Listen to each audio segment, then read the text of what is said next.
اللہ اکبر، کیسے کیسے علوم ہیں. ہمارے ڈاکٹر صاحب نے، ڈاکٹر پروفیسر اشفاق انجم نے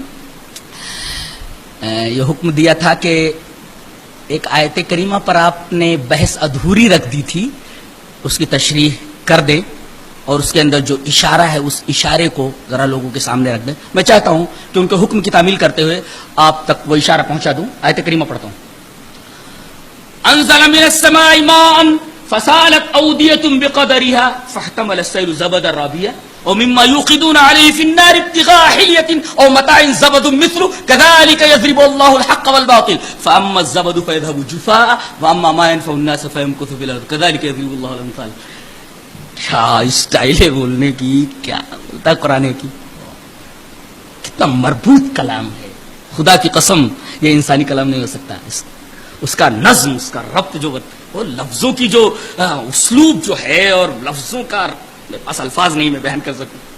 کہتا ہے کہ آسمان سے بارش ہوئی، سیلاب جا رہا ہے خس و خاشاک لیے ہوئے، اوپر حباب ہے، جھاگ ہے، بلبلا ہے. بلبلے تو بھی اٹھائے رہتا ہے. کہتے ہیں یہ جو جھاگ نظر آ رہا ہے یہ جھاگ تھوڑی دیر میں ختم ہو جاتا ہے، یہ بلبلے معدوم ہو جاتے ہیں.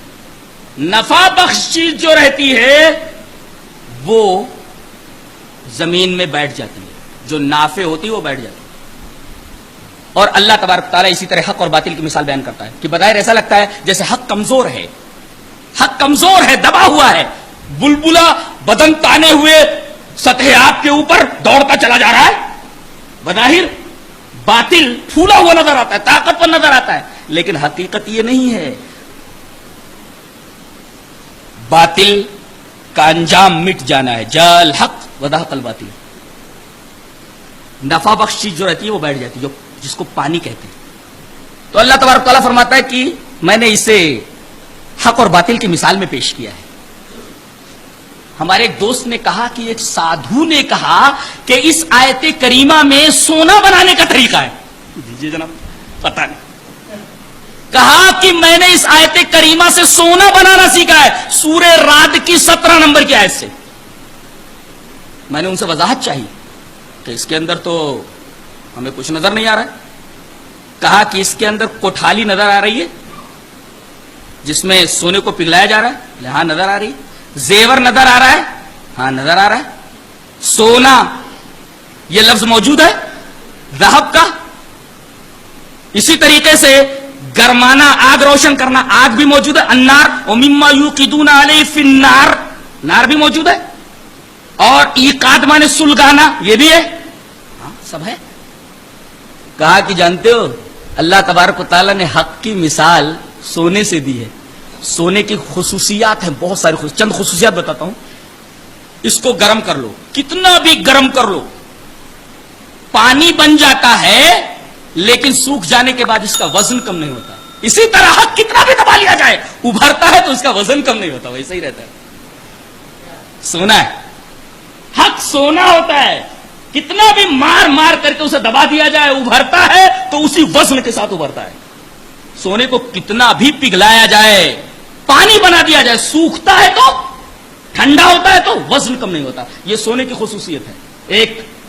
اور دوسری خصوصیت یہ ہے کہ اسے پیٹ پیٹ کر کے کاغذ سے بھی باریک کر لو، کریکس نہیں پڑتے، کریکس نہیں پڑتے.